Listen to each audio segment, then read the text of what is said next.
سیدنا غوث اعظم 15 سال اس طرح گزارے کہ روزانہ عشاء اور فجر کے درمیان ایک ٹانگ پر کھڑے ہو کے پورا قرآن ختم کرتے تھے. اپنے حجرے میں کھونٹی دیوار میں گاڑی ہوئی تھی، عشاء پڑھ کے آتے، اس کو پکڑ لیتے ہاتھ سے اور ایک ٹانگ اٹھا لیتے، بسم اللہ سورہ فاتحہ سے شروع کرتے، فجر کے وقت اٹھایا ہوا پاؤں اس وقت زمین پہ رکھتے جب پورا قرآن پڑھ لیتے تھے. حالانکہ مادرزاد بائی برتھ ولی اللہ، ہم کچھ بھی نہیں ہیں تو ہم سے فرض نہیں پڑے جاتے، ان کی یہ شان. 15 سال مسلسل.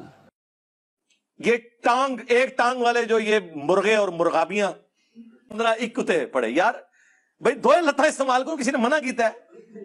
یہ کون سا تماشا کہ لت چکی ہے. الٹ بخاری مسلم میں ملتا ہے کہ تم میں سے کسی کی استطاعت ہے کہ وہ ایک رات میں تہائی قرآن پڑھ دے. صحابہ نے کہا کہ کون اس کی استطاعت رکھے گا؟ تو آپ نے فرمایا سورہ اخلاص پڑھ لو، یہ تہائی قرآن کے برابر ہے. تو وہاں تو کسی صحابی نے نہیں کہا کہ امام حنیفہ نے ایک ٹانگ پہ 15 سپارے پڑھنے ہیں بعد میں خانہ کعبے میں کھڑے ہو کے، اور دوسری ٹانگ پہ 15 سپارے پڑھنے. اچھا مجھے نہیں سمجھ آتی یہ ایک ٹانگ اور دوسری ٹانگ کا ذکر کیوں کرتے ہیں؟ مطلب ان کو کوئی کرتب باز، کوئی جگلر بنانے کی کوشش کرتے ہیں. نبی علیہ السلام نے کبھی ایک ٹانگ کے اوپر ایک نماز اور دوسری ٹانگ پہ دوسری نماز پڑھی ہے؟ اچھا لوگ کس طرح فخر سے اسے بیان کر رہے ہوتے ہیں. 15 سپارے ایک لت اتے اور 15 کتے پڑے. یار بھائی 2 لتاں استعمال کرو، کسی نے منع کیتا ہے؟ اس میں زیادہ تھکنے کے چانس ہیں. آپ ایک ٹانگ کے اوپر اگر 15 سپارے پڑھیں، بلکہ جو بیان کر رہے ہیں نا انہیں کہ آپ سے ہم سپارے نہیں ڈیمانڈ کرتے، یہ ایک سپارہ پڑھنے میں آدھا گھنٹہ لگتا ہے، تو 15 پارے آلموسٹ 7.5 گھنٹے بنے. 7 گھنٹے تو پہلے ایک لاتے کھلو کے 10 نہ منو، خالی نہیں کھڑا ہوا جاتا. اور یہ کون سی سنت ہے؟ یہ ضرور سنت ہے کہ نبی علیہ السلام اگر قیام کے دوران تھک جاتے تو ایک ٹانگ پہ تھوڑا وزن ڈال دیتے، یہ نہیں کہ دوسری ٹانگ اٹھا لیتے تھے.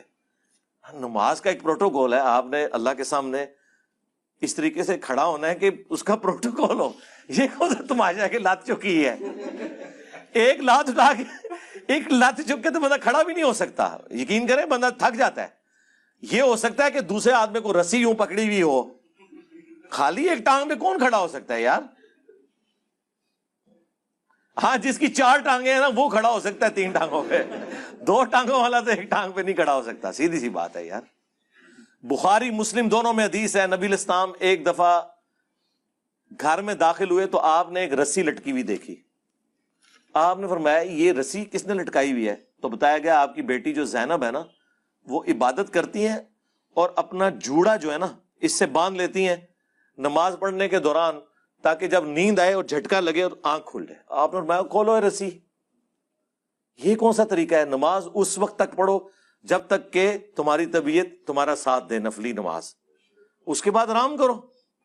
اللہ کے نبی علیہ السلام نے تو وہ رسیاں بھی کھلوا دی ہیں، اپنی بیٹی کی رسی، یہ بخاری مسلم دونوں میں ہے، جو انہوں نے اپنا جوڑا باندھنے کے لیے لٹکائی ہوئی تھی کہ مجھے جھٹکا لگے تو میں پھر دوبارہ نماز شروع کر دوں.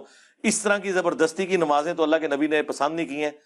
جو رسیاں کھلواتے ہیں یہ ایک ٹانگ والے جو یہ مرغے اور مرغابیاں جب کھڑے ہوئے نمازیں پڑھ رہے ہوں گے، ان کے ساتھ وہ کیا کریں گے؟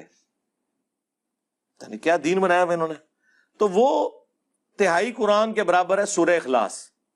تو اس میں یہ آج بھی ممکن ہے کہ آپ ایک رکاب میں پاؤں رکھیں اور دوسرے میں رکھنے سے پہلے پورے قرآن کا ثواب حاصل کر لیں 3 دفعہ سورہ اخلاص پڑھ کے، تو انشاءاللہ مل جائے گا.